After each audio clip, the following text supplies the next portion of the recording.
Welcome, talmidim from across the United States, Canada, and later on, different parts of the world, as we gather together just under a week before Yud Aleph Nisan, the Rebbe's birthday, and we gather here together as a Kinus Hakel to add, to help us complete whatever hachana, whatever present we may be preparing to give to the Rebbe in honor of the Rebbe's 114th birthday.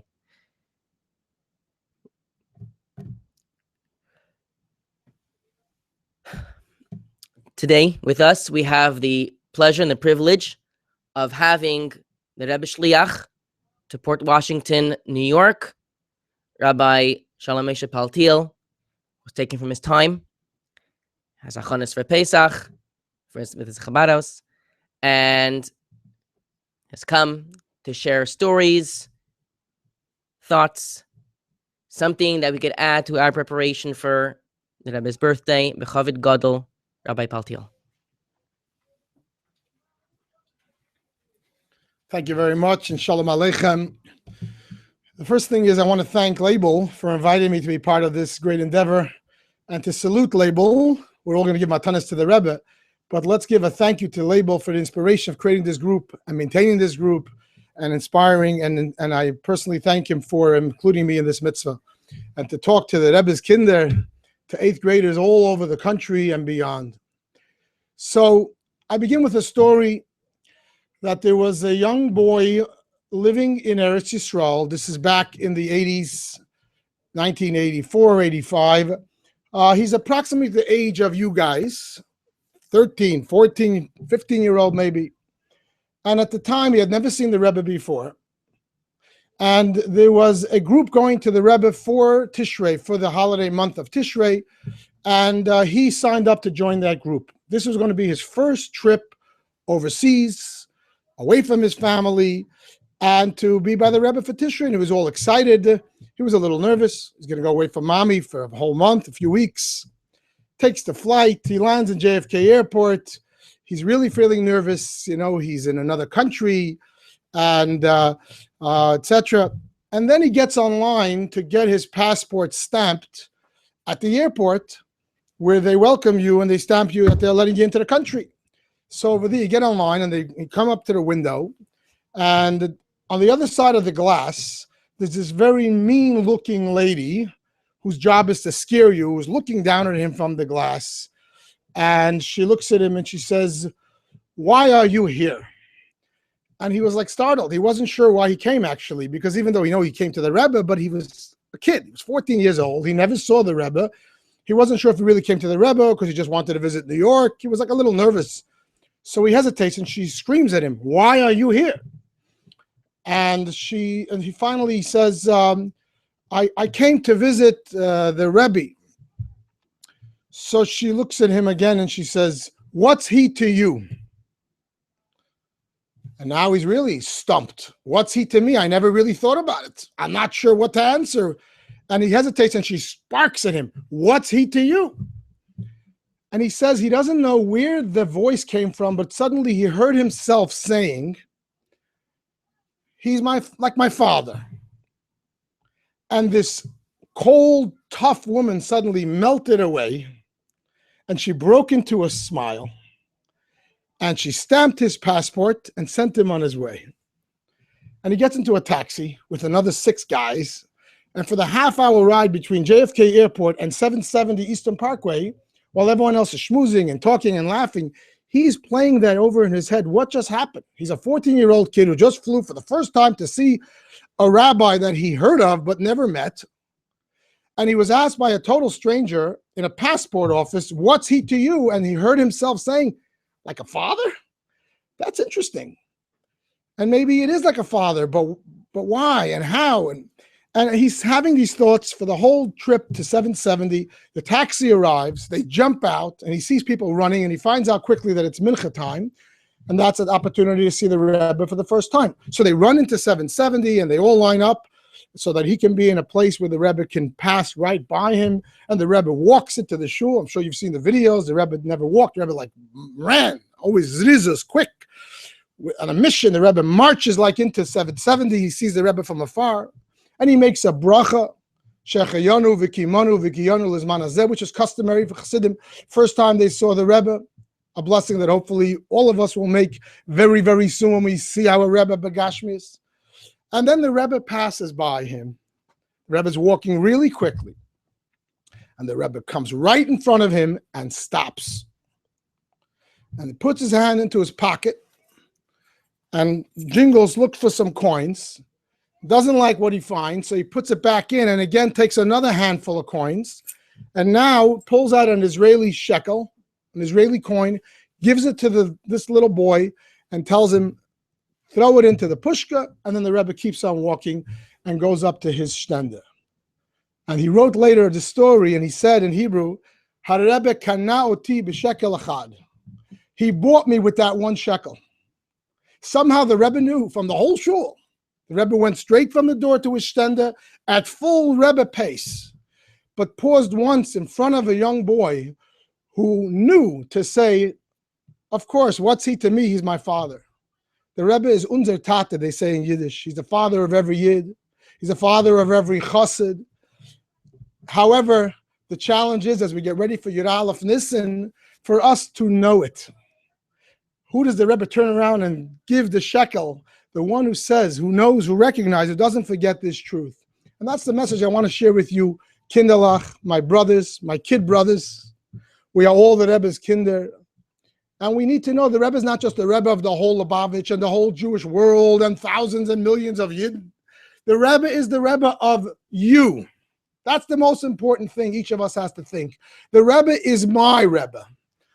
You know, Jem, that puts out all the Rebbe videos, they had a fundraising campaign about 2 weeks ago or 3 weeks ago, and they put out a big ad for the fundraising campaign.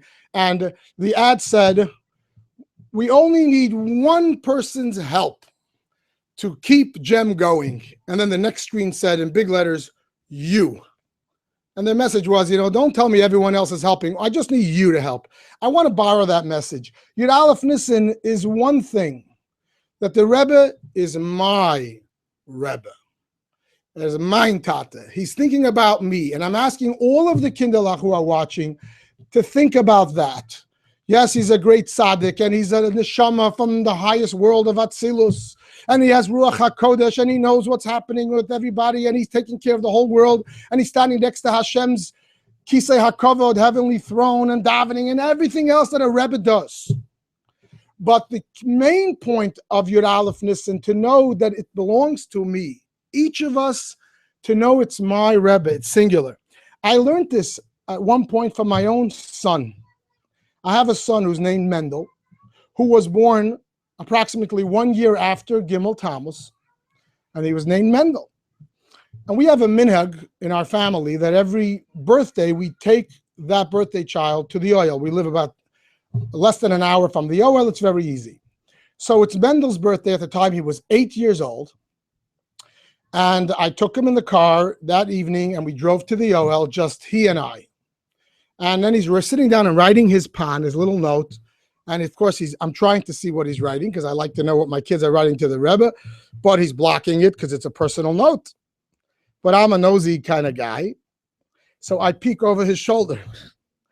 And this is what it said. On the top in Yiddish, Rebbe, Mazel Tov, exclamation point. He wrote in Yiddish, I'll translate. Heint is the Yom Haledes von eine von deine Chassidim. Und das ist mir. Today is the birthday of one of your Chassidim, and it's me. And I read that and I said, my son Mendel, who never saw the Rebbe Begashmias yet, knows that when it's his birthday, it's a simcha for the Rebbe because it's the birthday of one of the Rebbe's Chassidim. Each of us should personalize it and try to take it to realize that it belongs to us. There's a wonderful story that, sometimes, we think to ourselves, does the Rebbe really know me? He's busy with so many Yidden. So there was a Shliach. There is a Shliach by the name of Shimon Lazarov, who's a Shliach in Texas for many, many years. And as a young man, he had a particular problem that he was dealing with. And it was a serious problem. And he found out that there's somebody in New York area that could help him who was a Yid, from Yid, but not a Chabad Chassid. So he made an appointment to see that Yid, and he flew in from Texas with his wife for that meeting. And he's sitting in the meeting with that Yid. He's telling him his problem. And it was a serious problem. And the Yid says, did you write to the Rebbe about your problem? This is a big problem. She says, yeah, I wrote a letter to the Rebbe. So the Yid says to him, did you get an answer? He says, no, I didn't get an answer. So the Yid says, maybe the Rebbe doesn't even know who you are. You wrote a letter and you have such a serious problem and you didn't even get an answer. Maybe the Rebbe doesn't even know who you are. So, of course, he answered like a chassid. He says, what do you mean? The Rebbe is a tzaddik. He knows everyone. He knows everything. He didn't answer me for whatever reasons he has, but for sure he knows me. There's no such thing as the Rebbe doesn't know me. And he's really screaming at the guy, how could you say such a thing? Anyway, in the meantime, he got a phone call that there was a surprise Farbrengen in Brooklyn. So he says to this person that he's in the meeting with, he says, look, there's a surprise Farbrengen, and I happen to be here in New York. I will excuse myself. I'm going to go to the Farbrengen, and I will reschedule our meeting. And he quickly gets into his car, and he's driving to 770. And as he's driving, though, the Yetzer Hara starts coming into his head, and he says, you know, maybe that man has a point. Maybe the Rebbe doesn't know my name. After all, I have a problem, and I wrote a letter, and he didn't answer. You know, maybe the Rebbe is busy with all the big picture things, but does he know my name? Maybe he doesn't know. And by the time he got to 770, the Yetzer Hara already had him very well confused and mixed up, and all these doubts. And he comes into the Farbrengen. The Rebbe is already talking. He climbs up to one of the bleachers on the side, far away, not even far away from where the Rebbe was sitting. And then the Rebbe finishes the Sikha, and they start singing. As you know, between every talk, there would be singing. People would say, L'chaim. And suddenly he sees the Rebbe turning in his direction, and the Rebbe is motioning that someone should say L'chaim, as the Rebbe would sometimes do. You may have seen on the videos. So he didn't think it was him. He was a young man, a very young man at the time. And people around him don't know. And then the Rebbe keeps pointing. And finally, Rabbi Groner, the Rebbe's secretary, comes over, and the Rebbe tells him. So Rabbi Groner screams, Shimon Kelazarov, the Rebbe wants you to say L'chaim. So he's shocked. So they grab a cup, and so the Rebbe says, no, a big cup. So they fill him up a big cup, and he lifts it up to the Rebbe, and the Rebbe shouts all the way across in Yiddish, Varfa vek de Morish Cheder. It means stop thinking silly thoughts. It means stop thinking thoughts that are depressing and not true. And he got the message right then and there that all these silly thoughts, and I want to share this with you and with me. The Yetzer Hara is so smart, and he comes along and says, the Rebbe, and we haven't seen him for 21 years. And there's so many Yidden and more Hasidim every day joining and growing into the Rebbe's family. And the Rebbe worries about every Yid. Does he really know my name? Is Yud Aleph Nisan really the birthday of my Rebbe, who on that day will be davening for me and worry and every day, and answering my questions and worrying about my problems? And the Yetzer Hara says, maybe not. And the Rebbe says in this story, stop thinking the Nadisha thoughts. Don't listen to the Yetzer Hara. He's wrong. I want to just share with you a couple of stories that happened to me personally in the past number of years, where we saw clearly the Rebbe gives an answer. One is that, it was the first year after Gimel Tammuz. And we were all shocked. We didn't have the Rebbe Begashmius physically, and everyone was obviously very, very shaken up and hurt, as we still are. And that year, I made my first dinner for the Chabad house. I was a Shliach then for about 5 years. I was a very young Shliach, and I'm making a dinner, and it was a very serious undertaking. Some people said that it was premature. I wasn't ready to make a dinner. And 2 weeks before the dinner, I look at the list, and there's like 17 people on the list. Now, when you make a dinner, you need 200, 300 people. 17 people isn't good. And it's 2 weeks before the dinner, and I'm thinking to myself, this is really bad. I'm going to the Ohel. But I don't just want to ask a bracha. I need an answer. I need the Rebbe to tell me, should I cancel the dinner? Then I won't look so bad. Should I postpone it? because I need to know what to do. Now, the Rebbe told Hasidim after the Frierdiker Rebbe's passing, who wanted to have answers, and the time, first the Rebbe said, I'm not accepting to be the new Rebbe, right, for the first year. So the Hasidim said, we need a Rebbe. So the Rebbe said, go to the oil. So they said, yeah, but at the oil we could get a bracha, but we won't get an answer. Not everyone hears answers at the oil like the Rebbe does. So the Rebbe said, if you go and you ask with your whole heart, the Rebbe will find a way to give you the answer. So I remembered that sikha. So that's what I did. I came to the oil. I said, Rebbe, I don't just need a bracha. I need to know what to do. My dinner is in 2 weeks from today. Should I cancel it? Should I postpone it? Should I do it? Send me an answer. And I walk out of the oil and I come into the little house there, and there's a video playing. And who's on the video? A fellow Shliach. His name is Rabbi Kanelsky from New Jersey. And he's walking by the Rebbe and he's asking a bracha for his dinner. Right there as soon as I walked in. And the Rebbe says to him, Hatzlacha from dinner. You should have big success on the dinner. This is exactly what I saw the moment I walked into that room, and I got my answer. Guess how many people were there at that dinner 2 weeks later? We had 270 people at that dinner. It was extraordinary. It was literally a miracle. And suddenly it just happened. Obviously, we worked hard, but we saw an answer.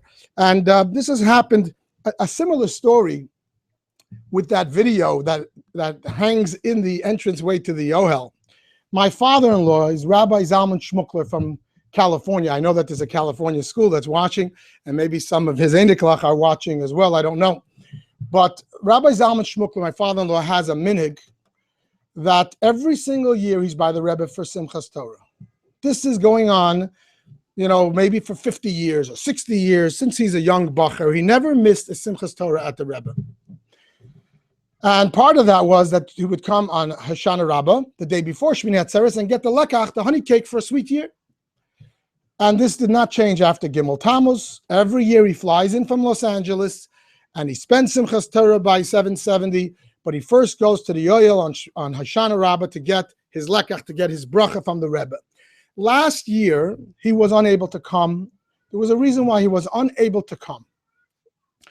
And he felt really bad, and he mostly felt bad that he wouldn't be able to get his lekach. So he asked us, my wife and myself, that we should go to the Ohel and ask a bracha for him to get his bracha for this week year. So that's what we did. And we got in the car, and we also took my son Label, who is a 9-year-old boy, and we walk into the house where the video plays. And as soon as we walk in, who do we see on the video? We see the Rebbe, of course. We see my father-in-law, Rab Zalman Shmukler, walking by, getting a piece of lekach from the Rebbe's hand. It so happens that on Tishrei with the Rebbe video, he is featured, getting lekach from the Rebbe. And that very moment he walks by, we immediately, in Label, my son, noticed it. He started screaming, Zayda wanted lekach. He just got it. It's on the video. Take a look. And we right away called up and we said, you got your lekach. So, and there's any number of such stories where people have seen it. The only thing is we need to remember that the Rebbe thinks about me. When I say me, I mean each of you. When you look at the Rebbe's picture, the Rebbe's looking at us, and he knows us and giving us the bracha, and it's personal. I'm going to share one more personal story that happened to me at the Ohel. And like many Hasidim, I can write a book of stories, especially as a Shliach, because there's many Jews in my community who have challenges and they need brachas. And over the last 21 years, we have gone. Literally, we can write a book, but we're not going to bother writing the book because we expect any moment the Eibush is going to have Rachmanis on Yidden and bring Mashiach, and we'll see the Rebbe Begashmi. So why should we write a book about this? But I'm going to share one which is perhaps the most amazing personal story of the Ohel that I'm able to share. That I had a very serious problem in this Chabad house, in our Chabad house. And it was a big, serious challenge. It was a legal challenge and a financial challenge. The details are not important. But it was of such a nature that nobody around me could help me, my balabatim, my friends, my family, other shluchim. I could not find an answer to this problem. And I finally figured out that there's one Yid who lives in another country, about 15,000 miles away, that person is able to help me with this particular problem. So I started to reach out to that person. I started emailing him, and the person first ignored me. And then I wrote emails with big exclamation points in red, and I said, it's really important. The Chabad house is in danger, and we could have a big problem, and we could lose the whole building, and you must answer me. I know you're busy, but you must answer me because I need to know if you're going to help me, because you're the only solution that I see. And finally, after a few days, he starts to answer me, and we email back and forth. We'll see, maybe, I don't know. And this goes on for 3-4 days. I'm starting to get hopeful. And then suddenly he goes dead. He doesn't answer a single email with the exclamation points in red, in purple. Nothing helps. I'm sending him emails day and night, and he's ignoring me. And I realize he decided he's not going to help me. So I run to the Ohel. I remember it. This is a couple of years ago. It's a freezing cold Monday morning, and no one is there because it's so cold. And I am really, really worried. And I come into the Ohel. I don't even think I wrote a zettel that day. I just spoke to the Rebbe, and I said, Rebbe, I'm really worried. I'm starting to get depressed because I thought that this one person is going to help me. He's ignoring me, and I don't know what to do. So you have to help me. Either tell him to change his mind or find me someone else. And I'm like crying. There's nobody there. It's just me and the Rebbe. It's a very special time when that happens. And that's what happens. And I'm walking out with a very heavy heart. What's going to be? Kinderlach, guess what happened next? I walk out of the Ohel, and I look towards the Rebbe's and Chana's kever, which is the next stop where I usually would go. And I see a man standing there. And guess who it is?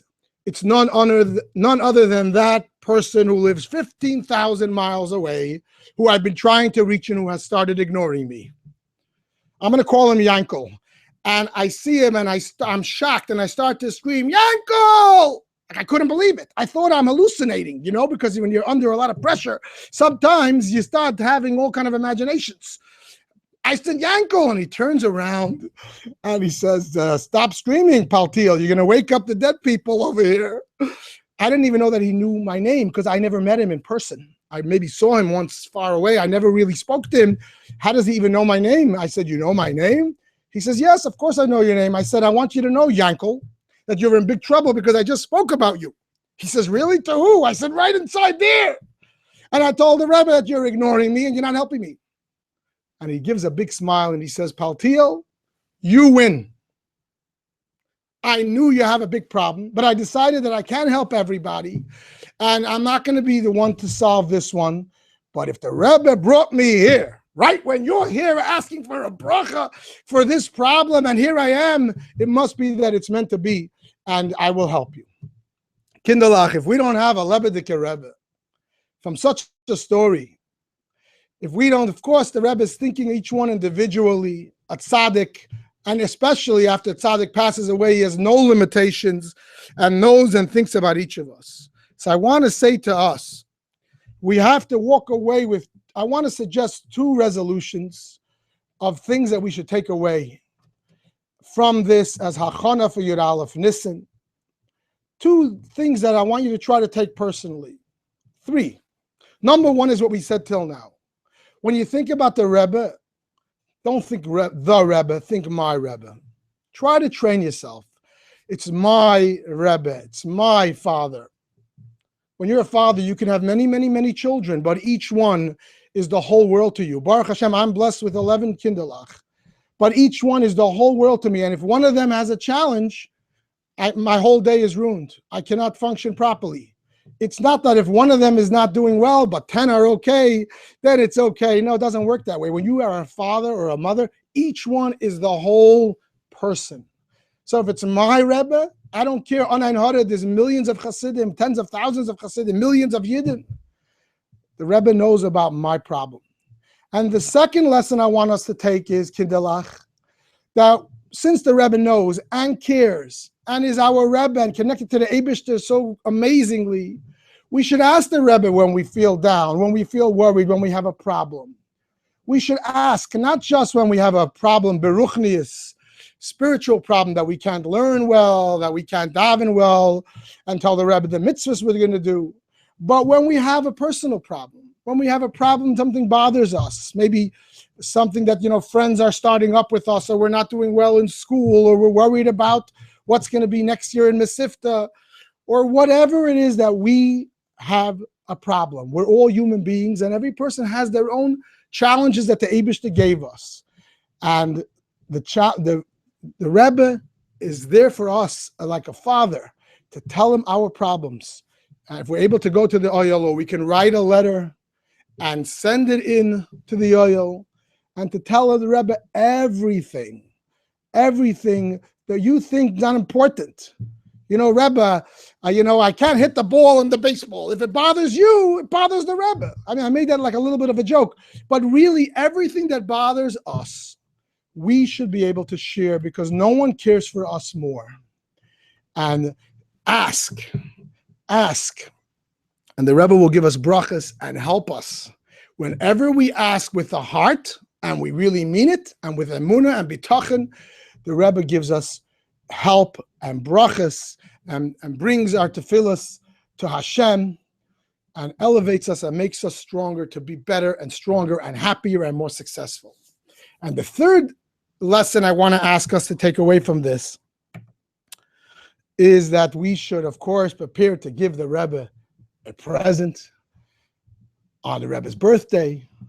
And this should be, of course, a present of a mitzvah, a present of davening, a present of learning. And here, too, not to think, what can I give the Rebbe? I'm just one kid. No. In Yiddish, du bist dem Rebbe's a Kind. You're the Rebbe's child. And if you're a child, your present matters. When I have my birthday and my 3-year-old makes me a card and it looks scribbly and it looks messy, that card is precious. I never, ever throw it away, because it's made by my 3-year-old. Our matana means tremendous amount. You might have heard the story that there was one time when the Rebbe said a particularly sharp sicha. It was Chav Ches Nissen, Tavshin Nun Aleph. The Rebbe said a very painful sicha, that the Rebbe is worried that Mashiach is not coming yet, and the Rebbe was very upset. And all the Hasidim all around the world were writing letters and making hachlatas and giving suggestions what to do. Everyone was very worried. And there was one letter that got an answer that we know about. That there was a little boy, a young boy, I believe he was 6 or 7 years old. And he heard about how the Rebbe was so upset, and he wanted to give the Rebbe a gift. So he made a hachlata. You know what his hachlata was? It was a very simple hachlata. He said that every morning he's going to say the brachas from the siddur. Before he goes off to yeshiva, school, whatever it is, he's going to say the brachas from a siddur, not by heart, because you say it from a siddur, it's better. And he wrote that to the Rebbe. And the Rebbe answered that letter, and the Rebbe said in Hebrew, Mayim kadim al nefesh hayefa. Your letter was like cold water for someone who's very, very tired. There were so many other letters from important people. We're going to build a Chabad house. We're going to all make a Shabbaton. We're going to make a school. And these are all important things. But the Rebbe answered a little boy who understood that what does the Rebbe want each of us? Our little things, they matter and they count, and they give the Rebbe nachas. And the Eibishter should help us, that we should all feel it and know it, and it should bring us joy. And we should not let the Yetzer Hara come with his ideas that the Rebbe doesn't know my name. He knows me and he knows you. And we should all celebrate Yud Aleph Nisan like the birthday of our Father. And the Rebbe in turn will shower us with brachas, all of us, in our spiritual things and our physical things and in everything that we need to become a little better for the next year. And very soon the Eibishter will help us to take us out of Golus and in fact reunite with our Rebbe Begashmis physically in this world. Thank you again so much for this opportunity, and kosher and freilich in Pesach. Thank you very much. Rabbi Paltiel, sehr Geschmack. Thank you very, very, very much. I hope everyone gained as much as I did in listening, and each and every one of us should take the opportunity the remaining days before Yud Aleph Nisan to increase whatever we're doing. And if we didn't start now, certainly it's never too late. Certainly, it's an opportunity to chaparain and prepare a present or nacha present to the Rebbe. And Taka, as Rabbi Paltiel said, and maybe be zeicha that this Yud Aleph Nisan we be able to be together with the Rebbe, celebrating the Rebbe's birthday together, as we all go together to the Shleim in the Geula Mitzvah Shleima. Take it from me on Mamish now. And as we say, especially this year, Pesach is on Shabbos. V'nechal sham min azvachim min apsachim min apsachim min azvachim. Maybe take you from now. Good Yom Tov, and thank you very much, everyone, for joining.